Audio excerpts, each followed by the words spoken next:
Hello and welcome to the Castlevania Symphony of the Night tutorial. This is going to be a series of videos that I'm trying to put together for twitch.tv and for YouTube to post on there to try and help out people who are trying to get into the Symphony of the Night any percent run. This run will be current as of December the 21st, 2013, and it'll cover most of the things that you can expect to find inside of the run, basic game mechanics, some ideas on the route, different ways to tackle certain trouble rooms, and try to cover some of the obsolete routes as well, just to hold on to them for posterity. The scope of this will include the PlayStation version of this game, the PlayStation Network version of this game, and the Xbox Live Arcade version of this game. Other versions of this game may be able to do many of the glitches or techniques that I display in this video, but I am focusing specifically on these versions as these are the ones that most people will be playing on, and they are the ones that I'm most familiar with. As for the differences between these versions, it is considered that the Xbox Live Arcade is the superior version for speedrunning this game.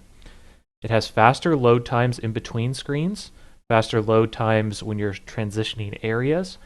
It suffers from almost no graphic lag or slowdown, and in general just tends to be a faster copy of the game.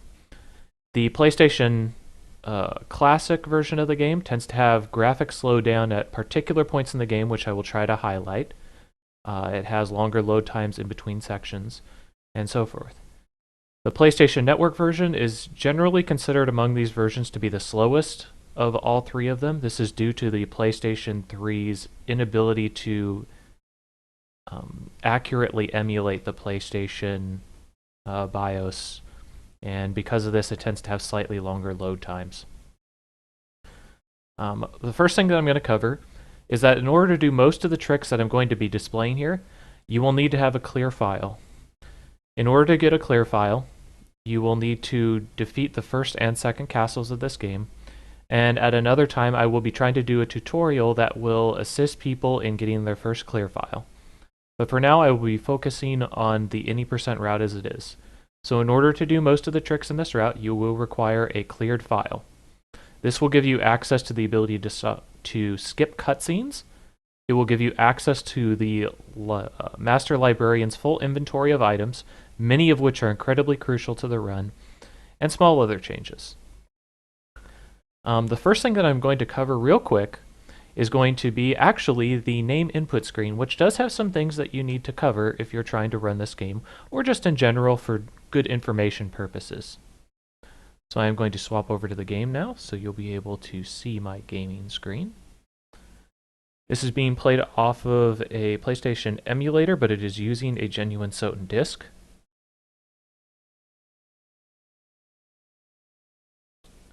Okay.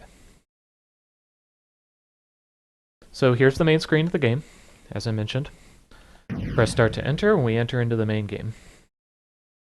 This should all be very simple for most people that are starting the game. Go to File Select,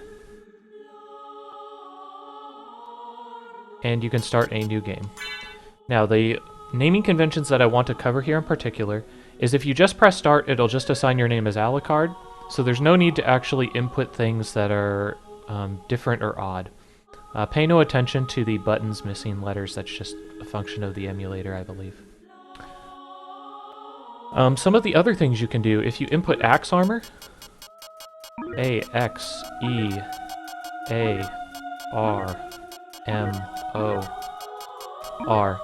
when you get to the part of the game that has Alucard in it, he will start with a special item inside of his inventory. It's a special armor that will transform him into an old Axe Lord, which has his own special abilities and special attacks, which will not be covered in this tutorial, but it's always good for a laugh. If you have beaten the game, you'll be able to access Richter mode, which is a mode in which you'll be able to play most of the game as Richter Belmont, the person that you play in the prologue of the game. In order to do that, all you need to do is enter his name, Richter. R-I-C-H-T-E-R.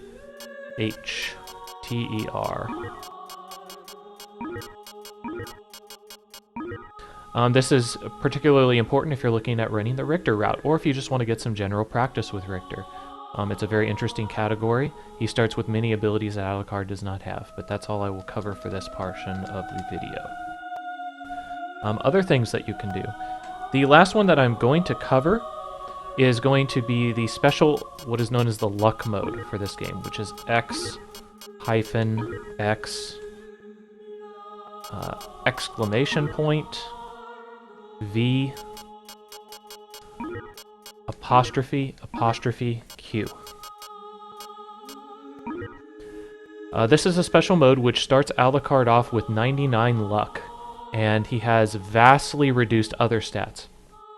This is important to note because it allows you to get drops very, very quickly, comparatively to the normal game.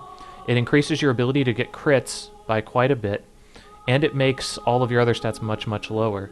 This can be useful for the tool-assisted speedruns, or in general, as you are able to use the big toss mechanic, which I will cover in another video, which requires you to have lower health in order to execute effectively. That should be it for most of the general naming conventions. The other thing that I would like to notice is if you are speedrunning this game, to my knowledge, the SDA timing, the Speed Demos Archive timing for this game, begins when you first gain control of Richter Belmont in the prologue. This is, I believe, 9 seconds from when you press start on this name input screen on the PlayStation X version. So if I were to press start right now and hit my splits timer, I would want to have a 9-second delay. On the Xbox 360 version, it is 2.5 seconds. And I've heard that if you have a large amount of save files on it, it can go as high as 3.25 seconds, but I can't confirm or deny that as I do not have access to this copy of the game. I do not know the delay time for the PSX version, or the PSN version rather, sorry. But I'm sure that you could figure that out. Just realize that that is the standard for timing in this game for SDA, and you should abide by it. And keep it in mind. With that, that'll be the end of this section, the naming and goals of this tutorial video. Hopefully I want to release these videos at a fairly rapid rate so that I can get them out to the public as quickly as possible.